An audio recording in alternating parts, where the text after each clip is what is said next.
Teenagers are All right, this is not so good on the list. American teenagers are lagging behind their peers in education, folks, and you need to pay attention and watch these numbers because they are not good and we have to do something about it. There's a new international study of high school test results, and it finds that U.S. students are below average. Among developed countries, 35 other countries score higher than we do in math, 27 higher than we do in science, 23 higher than we do in reading. Now, we used to be at the top of these lists, folks. Richard Fowler is the host of The Richard Fowler Show. Jedediah Bila is a former high school academic dean, so she is perfect for us for today, and a Fox News contributor. I have a couple of, I have 3 teenagers now, actually, so wow. This matters to me, too, as well. So good morning to you all. Good morning. You know, this is tough, Richard, and when you look at, you know, the administration has been doing this race to the top. Arne Duncan has been trying to reform schools after everybody really woke up to what was going on several years ago, and this makes it look like he's not doing that well. I have way more than 250. Ooh, having trouble hearing Richard. There we go. We got you, Richard. Go ahead. There we go. We have to ask ourselves the why question. Why is the United States in this situation? That has everything to do with the fact that we don't treasure our teachers. Teaching should be one of the greatest professions, and they don't get paid. How is it that we don't? You're saying they don't get paid enough?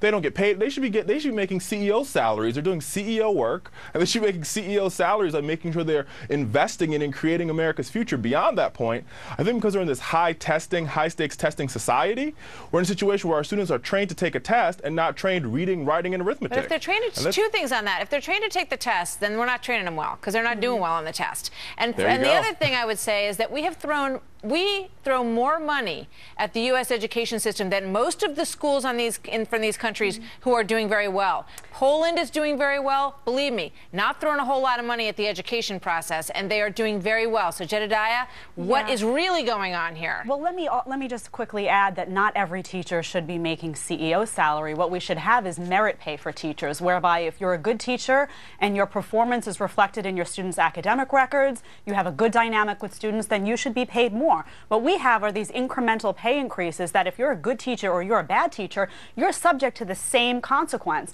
That shouldn't be. That doesn't incentivize CEOs people. Don't get that luxury. Yeah, that doesn't incentivize people to go into teaching, and that doesn't incentivize them to be a good teacher if you sit back and say, well, if I don't do such a great job, I'm getting the same benefits and the same salary as someone who is or isn't. So you have to treat teachers as individuals, I would say, to start. I think that's one of the things that we're going to see changing. I mean, I know tenure rules in my home state, New Jersey, have started to change. The unions are starting to wake up to this, I think, Richard, that you know, giving people just a raise every year does not necessarily make them do a better job. Do you agree with that, Richard? Well, Martha, I think there's a nuance to that argument. The nuance here is you can't encourage the best and the brightest minds to go into teaching when the profession is sort of disdained as like, oh, we need merit pay. It has to be about test scores or how you do with your students. You need the best and the brightest to become teachers, and that's why folks at the American Federation of Teachers, they've been very clear on saying if we want to recruit better teachers, we have to pay them better, and we have to get rid of this high-stakes testing society and this closing schools down and really focus on getting into communities, find people who care about the community, and getting them into the classroom. Well, none of it's working, though. I mean, that's the kind of stuff that we've been doing so far in the reform, and it is not working, Jedediah. We need to wake up. We can't keep pointing fingers and saying, you know, this person's to blame. It's not working, and until you know you're an alcoholic, you have no hope at getting better. That's true. What about school choice? What about vouchers? What about creating an actual marketplace here, whereby schools really have to compete for each other for the best and bright students? That's how the free market works, and that's the problem with our educational system. We keep throwing money at it as if that's going to solve the problem. I want to ask you guys one question. I want you to be very honest about this. I want to ask you about the possible decline of American society, okay? Is that what we're seeing? Because I read this morning about Poland. Poland has jumped up in this ranking. And when asked about it, one of the education leaders there said, well, you know what? We have always had really low technology. Our schools are falling down. But because many of the older, the adults in this system grew up under communism, they want better for their kids. And they don't care, if the school's falling down and they don't have an iPad in their hand. They want their kids to get ahead. So here we are spending more money and going higher and higher tech in our schools, Richard. And it is failing us. So what does Poland understand? Or can we get that kind of incentive back into our society again?